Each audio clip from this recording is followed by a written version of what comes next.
Friends, कैसे हैं आप सब। आई होप आप सब हेल्दी, फिट एंड फाइन होंगे और पूरी लगन के साथ अपने एग्जाम की प्रिपरेशन कर रहे होंगे। आज इस वीडियो लेक्चर में हम पढ़ेंगे एक नए टॉपिक के बारे में, जो कि है फूड एंड पर्सनल हाइजीन। जैसा कि हमने पिछले वीडियो लेक्चर में पढ़ा कि फूड क्या होता है। कोई भी सब्सटेंस जो हम इंजेस्ट करते हैं, जो हम अपनी बॉडी के अंदर लेते हैं, जिससे हमें इंपॉर्टेंट न्यूट्रिएंट्स मिलते हैं, जो हमें हेल्प करते हैं एनर्जी देने में, या डिजीज बीमारियों से खुद को बचाने में, या फिर हमारी बॉडी को बिल्ड करने में, यानी कि हमारे शरीर के अंगों को डेवलप करने में, तो वो कहलाता है फूड। अब है पर्सनल हाइजीन। हाइजीन मतलब साफ सफाई, ठीक है, साफ सफाई रखना। पर्सनल हाइजीन मीन्स खुद की साफ सफाई रखना। तो ये फूड के साथ कैसे कनेक्टेड है और ये किस तरह से जो पर्सनल हाइजीन है वो फूड को अफेक्ट कर सकती है, वो सब हम इस वीडियो लेक्चर में पढ़ेंगे। तो सबसे पहले हम जान लेते हैं कि हाइजीन क्या है। तो हाइजीन ड्राइव होती है वर्ड हाइजिया से, that is a Greek word. Hygeia, HYGEIA, Hygeia is a Greek word जिसका जो मतलब होता है दैट इज लिविंग वेल, अच्छे से जीना, लिविंग वेल। और ये एक ग्रीक गॉडेस का नाम है, ठीक है। तो it is hygiene, the word hygiene is derived from the Greek word Hygeia, that means living well. Now food hygiene क्या है? टॉपिक है हमारा फूड एंड पर्सनल हाइजीन। तो इसमें दो तरीके के हाइजीन है, एक साफ सफाई फूड की, खाने की, दूसरी पर्सनल हाइजीन। अब फूड हाइजीन क्या है? फूड हाइजीन का मतलब है वो सभी प्रैक्टिसेस, वो सभी काम जो हम करें जिससे जो फूड की क्वालिटी है, प्रोडक्शन से लेकर, पैदा करने से लेकर कंजप्शन तक, जब तक हम उसे खाते हैं तब तक उसकी जो क्वालिटी है वो मेंटेन रहे, उसे कहते हैं फूड हाइजीन। वो सभी एक्टिविटीज का इस्तेमाल करना जिससे जो फूड की क्वालिटी है वो मेंटेन रहे। तो डेफिनेशन देख लेते हैं। Food hygiene refer to the many practices needed to safeguard the quality of food from production to consumption. तो इसमें जो है वो हाइजीन सिर्फ बनाने के लिए नहीं है कि जब आप खाना बना रहे हैं तब आपने कौन सी साफ सफाई का ध्यान रखा कि सब्जियों को अच्छे से धोया कि नहीं, अच्छे से पकाया कि नहीं। फ्रॉम प्रोडक्शन, प्रोडक्शन मतलब जब पैदा किया जा रहा है। सपोज एग्जांपल ले लेते हैं वेजिटेबल का, ठीक है, उसे खेतों में उगाया जाता है, तो उसके लिए सबसे जरूरत है खाद। अब आप देखेंगे कि आजकल इंजेक्शंस भी दिए जाते हैं वेजिटेबल को ताकि उनका साइज बड़ा हो जाए, कलर उनका बहुत अच्छे से आए। और कौन सा इंजेक्शन देते हैं, कौन से हार्मोन का? That is oxytocin. फाइन, इसके इंजेक्शंस दिए जाते हैं जो हेल्थ के पॉइंट ऑफ व्यू से ह्यूमन बॉडी के लिए बहुत ही ज्यादा हानिकारक होते हैं। फाइन, तो ये उनको प्रोडक्शन के टाइम पे दिया जाता है ताकि एक तो वो ग्रो जल्दी हो जाए, साइज बड़ा हो और उनके जो कलर है वो भी बहुत ज्यादा अट्रैक्टिव हो, ठीक है। तो ये फूड हाइजीन के अगेंस्ट है, that is related to production, कि जब फूड को उगाया जा रहा है तब प्रॉपर मैन्योर, प्रॉपर कंपोस्ट का यूज किया जा रहा है, कुछ केमिकल पेस्टिसाइड्स का इस्तेमाल नहीं किया जा रहा है। फिर आता है जब फूड को ट्रांसपोर्ट किया जाता है तब भी प्रॉपर हाइजीन का ध्यान रखना है। कुछ फूड प्रोडक्ट्स होते हैं जिनकी जो शेल्फ लाइफ है कि जितनी देर तक वो बिना खराब हुए रह सकते हैं, that is called shelf life. तो कुछ प्रोडक्ट्स हैं, जैसे हमने पहले के वीडियो लेक्चर में पढ़ा, जैसे अनाज हो गया, मक्की होती है, चावल होते हैं, तो उनको लंबे समय तक रख सकते हैं, उनमें कीड़ा नहीं लगता। लेकिन दूसरी तरफ अगर आप देखें, टमाटर हो गए, ठीक है, सब्जियां होंगी, वो जल्दी सड़ जाती हैं, ठीक, तो उनकी जो सेल्फ लाइफ है वो कम है।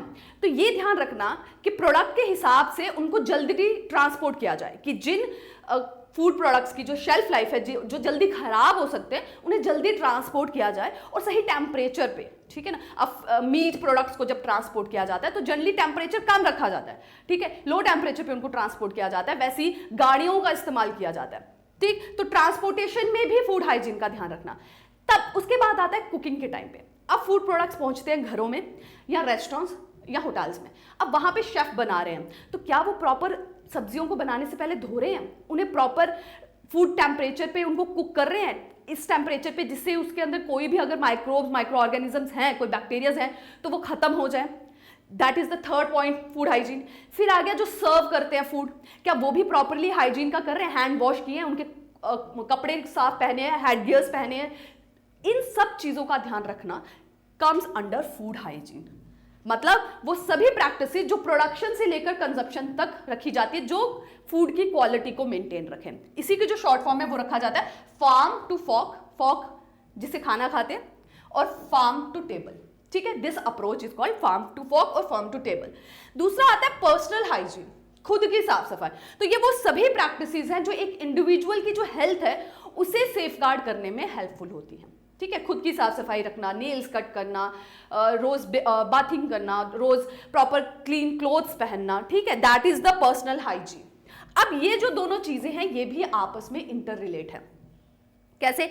जो लोग फूड हैंडलर्स होते हैं, जो फूड के साथ काम करते हैं, जैसे शेफ हैं या जो सर्व कर रहे हैं फूड्स, उन सब का पर्सनल हाइजीन बहुत इंपॉर्टेंट होता है ताकि फूड की जो क्वालिटी है वो मेंटेन रह सके। ठीक, वो हम आगे की स्लाइड्स में देखेंगे।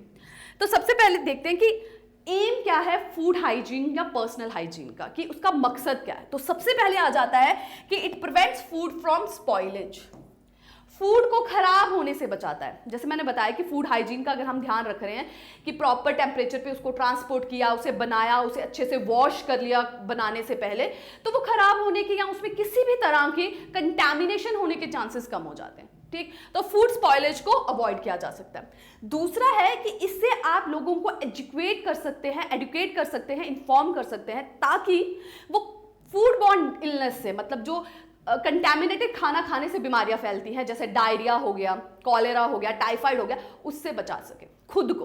ठीक, third is protect from adulteration. अगर हम प्रॉपर फूड हाइजीन का ध्यान रखेंगे तो उसमें किसी भी तरह की मिलावट होने की जो संभावना है वो कम हो जाती है। ठीक है, अडल्ट्रेशन मतलब मिलावट। Next, proper trading and prevent training of defective और ऑफेंसिव फूड। जैसे मैंने कहा कि ट्रांसपोर्ट के टाइम पर proper according to their shelf life उनको ट्रांसपोर्ट करना, कौन सी चीज़ें जल्दी खराब हो रही हैं तो उन्हें जल्दी ट्रांसपोर्ट करना, और अगर कुछ चीज़ें हैं जो खराब हो सकती है तो उनको ऐसी चीज़ों में कन्वर्ट करना। जैसे टमाटर से क्या बनाया जाता है, टमाटो सॉस, और टमाटर की शेल्फ लाइफ बहुत कम होती है, वो जल्दी खराब हो जाते हैं, लेकिन टमाटो सॉस को काफ़ी देर तक रखा जा सकता है, तो उनको कन्वर्ट करना। ठीक है, तो उनके प्रॉपर उनकी ट्रेडिंग होना सही टाइम पे, सही टेम्परेचर पे, और साथ ही ऑफेंसिव फूड की और डिफेक्टिव जो खराब फूड प्रोडक्ट है, जो हेल्थ के लिए खराब है और जिनको गवर्नमेंट ने ट्रेड करने के लिए मना किया, उन सब की ट्रेडिंग को रोकना। सही। नेक्स्ट इज फूड लेबलिंग, कि फूड को जब ट्रांसपोर्ट किया जा रहा है, चाहे वो पैकेज, अब फूड के अंदर सिर्फ रॉ फूड नहीं आ जाता, ये पैकेज फूड भी आ जाता है। ठीक है, पैकेज्ड फूड जो भी अवेलेबल होता है वो भी इंक्लूड हो जाता है, तो उनकी प्रॉपर लेबलिंग होना is also comes under food hygiene. ठीक है, प्रॉपर लेबलिंग की उसमें लिखा है कि वो मैन्युफैक्चरिंग डेट मेंशन है, उसमें एक्सपायरी डेट मेंशन है, उसमें जो न्यूट्रिएंट्स हैं कि कौन कौन सा न्यूट्रिएंट्स किस किस अमाउंट में वहां पे अवेलेबल है, वो सब मेंशन है। ठीक, तो ये सब जो एम है ये फूड हाइजीन और पर्सनल हाइजीन के अंडर आता है। ठीक, अब है personal hygiene of food handlers. जैसे मैंने आपको बताया कि जो पर्सनल हाइजीन और जो फूड हाइजीन है वो इंटर रिलेटेड है, क्योंकि जो भी खाने के साथ काम करते हैं, जिनकी भी जॉब है खाने के साथ, मतलब शेफ, सर्विंग वाले या उनको बेचने वाले, उन सबकी जो पर्सनल हाइजीन है वो भी बहुत इंपॉर्टेंट होती है फूड की ओवरऑल क्वालिटी को मेंटेन करने के लिए। तो क्या क्या उनको ध्यान रखना है, वो है सबसे पहले आ जाता है हैंड वॉशिंग। ठीक, जो फूड हैंडलर्स हैं, लाइक शेफ हैं, उनको प्रॉपर हैंड वॉश करना है, और जो रिकमेंडेड WHO का टाइम है that is about 20 to 30 seconds, कम से कम 20 से 30 सेकेंड तक उनको हैंड वॉश करने हैं। And each and every part of hand उनका इंक्लूड होना चाहिए, थंब से लेकर fingers, in between fingers, nails, everything. ठीक है, तो हैंड वॉश का जो रिकमेंडेड टाइम है that is 20 to 30 second. Properly nails भी ट्रिम होने चाहिए। ठीक, नेक्स्ट आ जाता है यूज ऑफ प्रोटेक्टिव क्लोथिंग। आपने देखा होगा वो जो एप्रन्स यूज करते हैं कुक करते टाइम, हेड गियर्स यूज करते हैं ताकि बाल ना घिरे। प्रॉपर क्लोथिंग का जरूरत इसीलिए कि अगर उन्होंने वही कपड़े पहन के वो किचन एरिया में जा रहे हैं, कुकिंग में जा रहे हैं, जो उन्होंने बाहर पहने हुए हैं, तो कहीं ना कहीं जर्म्स कपड़ों के अंदर होते हैं और वो खाने में जा सकते हैं, तो उससे हो सकता है क्रॉस कंटैमिनेशन। ठीक है, जब एक जगह से माइक्रोब्स दूसरी जगह ट्रैवल कर जाते हैं तो that can lead to cross contamination. ठीक है, जो गंदे कपड़ों की वजह से हो सकता है, इसीलिए जो किचन में जो है एप्रन्स का यूज करते हैं, किचन के जो कपड़े होते हैं वो सेपरेट रखे जाते हैं। ठीक, तो प्रोटेक्टिव क्लॉथिंग का इस्तेमाल करना। नेक्स्ट, हेल्थ स्टेटस रिपोर्टिंग, कि अगर फूड हैंडलर्स में से किसी को कोई भी प्रॉब्लम है, ठीक है, जैसे उनको जुकाम है, बुखार है, खांसी है, ऐसी कोई प्रॉब्लम है, तो वो ऑलरेडी इन्फॉर्म करें और तब तक अपने एरियाज में काम करने ना आए जब तक कि वो प्रॉपरली फिट एंड फाइन नहीं हो जाते, क्योंकि जब भी वो काम करते हो अगर उनको ऐसी कोई प्रॉब्लम है तो मोस्ट चांसेस है कि अगर वो उस वक्त तुम छींकते हैं या खांसी करते हैं तो वो एयर ड्रॉपलेट्स में चले जाते हैं कीटाणु, और वो ट्रांसफर हो सकते हैं खाने के अंदर भी, ठीक है, तो डिजीज स्प्रेड हो सकती है। तो अगर वो किसी भी कम्युनिकेबल डिजीज से उनको प्रॉब्लम है, वो अफेक्टेड है किसी भी कम्युनिकेबल डिजीज से, तो वो तब तक वो उस चीज के बारे में बताएं कि उन्हें ये प्रॉब्लम है, और वो तब तक अपने वर्किंग एरिया में ना आए, वर्किंग एरिया से दूर रहे। ठीक, तो अब क्या क्या स्टेप्स ले सकते हैं फूड हाइजीन को मेंटेन करने के लिए कि हम ये एंश्योर करें कि जो फूड है वो प्रोडक्शन से कंजप्शन तक उसकी क्वालिटी मेंटेन है, वो सही है, एकदम फिट एंड फाइन है खाने के लिए। तो उसके लिए हम क्या क्या स्टेप्स ले सकते हैं? सबसे पहला है choose food not easily damage during transport. तो उस खाने का इस्तेमाल करना जो ट्रांसपोर्ट के टाइम जिसको कम से कम नुकसान हो, ठीक है। जो भी खाना आप बना के सर्व करने वाले हैं कस्टमर्स को, आप ऐसा खाना खरीदें जो ट्रांसपोर्ट के टाइम पे कम से कम खराब हो। यानी कि अगर आप वेजिटेबल्स बना के खींच रहे हैं तो वो अपने पास वाले एरिया से, अगर आपके आसपास कहीं किसान उसे उगा रहे हैं तो पास के एरिया से वो परचेज करें, क्योंकि तब खराब होने का जो उनका चांसेस हैं वो मिनिमाइज हो जाएंगे, ठीक है। दूर वाले एरिया से आप ले सकते हैं अनाज वगैरह, ठीक है, जिसका खराब होने के लिए जिनकी जो शेल्फ लाइफ होती है जो बहुत ज़्यादा होती है। नेक्स्ट है कि प्रॉपरली उनको कुक करना। जैसे कि दूध को हम उबालते हैं 100 डिग्री सेल्सियस टेम्परेचर पे, जो जिससे उसमें अंदर जितने भी कीटाणु होते हैं वो खत्म हो जाते हैं और उसकी जो शेल्फ लाइफ है वो बढ़ जाती है। तो किसी भी खाने का पकाने का जो है एक रेकमेंडेड टाइम होता है, उसे जब उतने टाइम पे पकाया जाता है तो उसके अंदर अगर कुछ कीटाणु हैं भी तो वो खत्म हो जाते हैं और फूड एक हेल्दी स्टेट में आ जाता है। तो सेकेंड स्टेप हम ले सकते हैं कि उसको प्रॉपरली पूरे हाई टेम्परेचर पे कुक किया जाए, ठीक। Next is eat cooked food immediately. जो खाना बनाया गया है उसे 3-4 घंटे के अंदर कंज्यूम कर लेना, क्योंकि बने हुए खाने को जितने लंबे टाइम के लिए रखा जाता है उतने टाइम पे उसके अंदर कीटाणु पैदा होना शुरू हो जाते हैं, ठीक। तो बने हुए खाने को जल्दी से जल्दी कंज्यूम कर लिया गया। ये ना हो कि आज आप खाना बना रहे हैं और आप 4 दिन बाद अपने कस्टमर को वो सर्व कर रहे हैं, तो वो कहीं ना कहीं अनहेल्दी ही है, उसमें कीटाणु आ गए हैं और उससे फूड पॉइजनिंग होने के चांसेस बढ़ जाते हैं।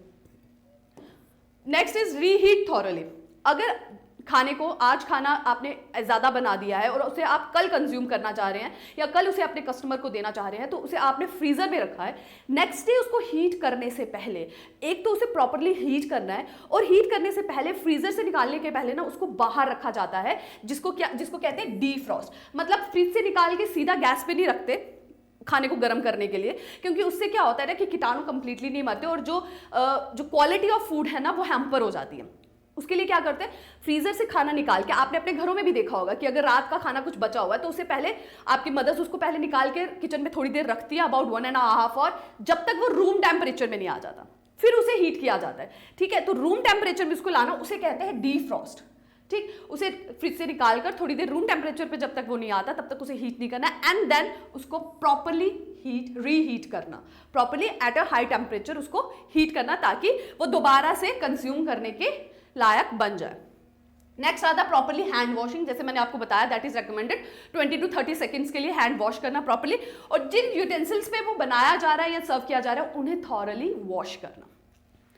Next, separation of raw and cooked food. बना हुआ खाना और जो कच्चा खाना है उन्हें सेपरेट रखना, क्योंकि इससे भी ना क्रॉस कंटेमिनेशन के बहुत चांसेस होते हैं। कच्चे खाने में माइक्रो ऑर्गेनिजम्स बहुत ज़्यादा होते हैं, बहुत से कीटाणु होते हैं जो ट्रांसफर हो सकते हैं बने हुए खाने पे।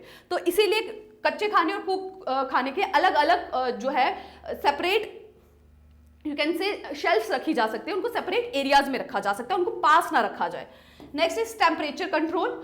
हर खाने को रखने का एक पर्टिकुलर टेम्परेचर होता है। जैसे मीट को नॉर्मली लो टेम्परेचर पे रखा जाता है।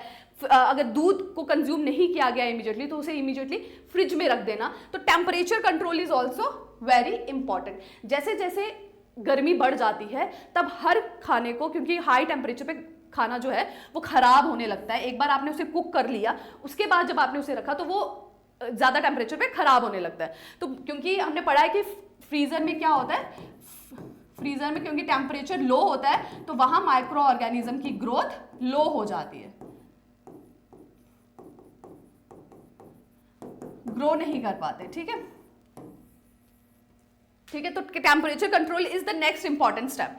नेक्स्ट आ जाता है सैनिटाइजेशन, कि जो काउंटर्स हैं, जिस एरिया पे वेरियस फूड प्रोडक्ट्स को चॉप किया जा रहा है, काटा जा रहा है, बनाया जा रहा है, उन काउंटर्स को एकदम क्लीन करना, सैनिटाइज करना, फ्रेशली उनको साफ रखना, और किचन एरिया को इंसेक्ट्स और रोडेंट्स से भी बचाना। रोडेंट्स जैसे रैट्स वगैरह हो गए, तो जितने भी पेट्स हैं उनसे भी बचाना।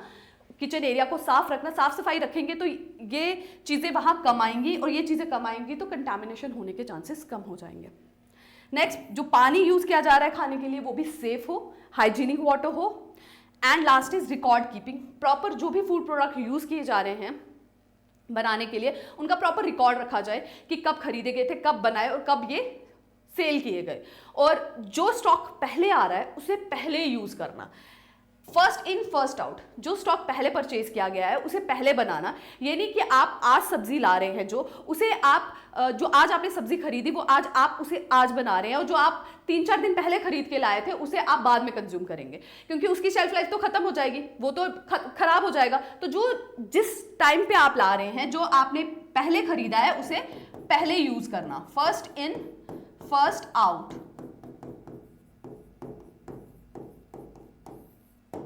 ठीक, दिस इज रिकॉर्ड कीपिंग। तो ये सभी स्टेप्स हैं जो फूड हाइजीन में हमें फॉलो करने चाहिए।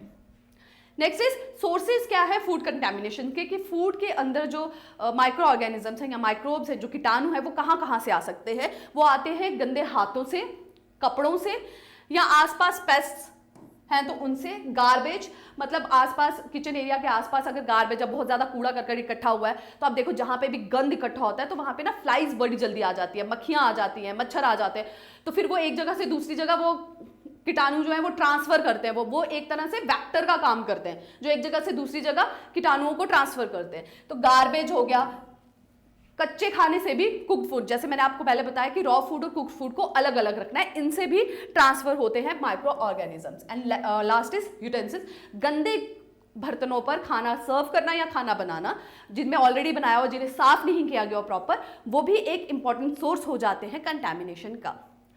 अब आते हैं फूड सेफ्टी एंड स्टैंडर्ड। इन दोनों को मेंटेन करने के लिए 2 अप्रोचेज है। वन आ जाती है HACCP, that is hazard analysis critical control point.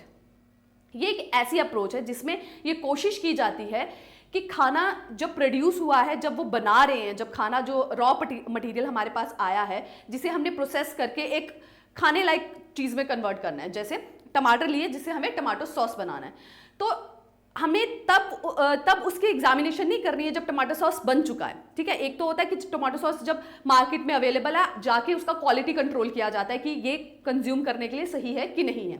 But इस अप्रोच में क्या किया जाता है कि जब टमाटर फार्म से इंडस्ट्री में पहुंच रहे हैं, फैक्ट्रीज में पहुंच रहे हैं टमाटर सॉस बनाने के लिए, उस वक्त उस पूरे प्रोसेस के दौरान हम किन किन चीज़ों का ध्यान रखें जिससे हम कंटैमिनेशन को मिनिमाइज कर सकते हैं और फूड की क्वालिटी को एंश्योर कर सकते हैं। ठीक, अब टमाटर आए फैक्ट्री में, अब उनको प्रोसेसिंग होके उनका टमाटो सॉस बन रहा है, उस पूरे प्रोसेस के दौरान उसके अंदर बहुत से कंटैमिनेशन हो सकते हैं, चाहे फिर वो बायोलॉजिकल हो, यानी कि कीटाणु जो कि बैक्टीरिया हो सकते हैं, माइक्रो ऑर्गेनिजम्स हो सकते हैं, फिजिकल भी हो सकते हैं, किसी तरह का मेटल प्रोडक्ट भी उसके अंदर आ सकता है, केमिकल भी हो सकते हैं कि किसी तरह का पेस्टिसाइड या किसी तरह का केमिकल प्रोडक्ट भी उसके अंदर हो सकता है जो फाइनल प्रोडक्ट को यानी कि टोमेटो सॉस को अनहेल्दी बना दे कंजप्शन के लिए।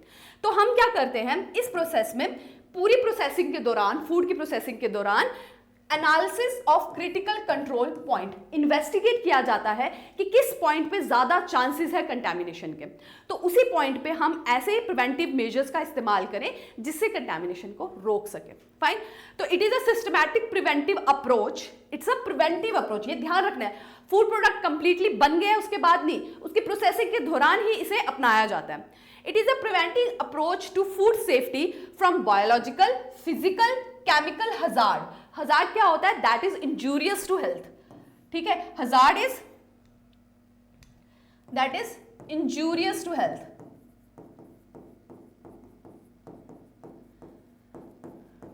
So it is a systematic preventing approach to food safety from biological, physical, chemical hazard in production process that can cause finished product to be unsafe. जो final product को unsafe बना सके, उन सब contamination, source of contamination को identify करना और उनको वहीं पर रोकना। फाइन। सेकंड आता है फूड कंट्रोल में लेबलिंग, प्रॉपर लेबलिंग। जैसे मैंने बताया उसमें पूरा मैन्युफैक्चरिंग डेट, उसकी एक्सपायरी, उसमें कौन कौन से कंटेंट है, अगर उसमें कुछ अनहेल्दी न्यूट्रिएंट्स हैं तो उसकी भी पूरी की पूरी प्रॉपर लेबलिंग होना, प्रॉपर उसमें डिस्क्रिप्शन होनी चाहिए फूड प्रोडक्ट के पैकेट में। ठीक ना। अब गवर्नमेंट के रेगुलेशंस क्या हैं फूड सेफ्टी को लेके, फूड के स्टैंडर्ड को लेके। तो एक ऑर्गेनाइजेशन है that is food safety and standard authority of India, जो आती है ministry of health and family welfare के अंडर, जो कॉन्स्टिट्यूट हुई थी 2008 में। एंड सेकेंड आती है food and drug administration, that also was constituted इन 2008। तो एफडीए का काम क्या है, ये उन सभी फूड प्रोडक्ट्स की क्वालिटी को मेंटेन रखता है, फूड प्रोडक्ट्स हो या ड्रग प्रोडक्ट्स हो, जो कि एक्सपोर्ट किए जाते हैं हमारे देश से बाहर के देशों में। तो उस चीज का चेक करना कि उनकी क्वालिटी, उनमें जितने भी न्यूट्रिएंट्स है वो सही है, उसमें किसी तरह की कोई कंटामिनेशन तो नहीं है, उसका ध्यान रखती है एफडीए। और विद इन इंडिया इन सब चीजों का, सारे जो फूड प्रोडक्ट बेचे जा रहे हैं, जो लोग कंज्यूम कर रहे हैं, उनकी क्वालिटी का अश्योरेंस कौन प्रोवाइड करता है, that is FSSAI, food safety and standard authority of India. ये लाइसेंस भी प्रोवाइड करती है। आपने जो भी प्रोडक्ट देखे होंगे उसके ऊपर FSSAI का मार्क रहता है, ठीक है, ऐसे ऐसे करके FSSAI का मार्क रहता है। और जो भी फूड प्रोडक्ट में ये मार्क होता है, इसका मतलब है इसको पूरा क्वालिटी कंट्रोल से वो पास आउट हुआ है and it is fit for consumption. और जो हमारी रिकमेंडेशन है RDA की, उसके हिसाब से ये प्रॉपर है। तो ये क्या रेगुलेट करता है, it regulate manufacture, storage, distribution and sale of product. तो उसके मैन्युफैक्चर से लेकर उसके सेल तक, उनकी डिस्ट्रीब्यूशन, हर चीज को जो रेगुलेशन है वो FSSAI के अंडर आती है। और वो लाइसेंस भी प्रोवाइड करते हैं, दैट इज फूड लाइसेंस। अब एक और चीज मैं इसमें आपको बताना चाहूंगी कि FSSAI ने एक रेकमेंडेशन दी है ट्रांस फैट्स के लिए।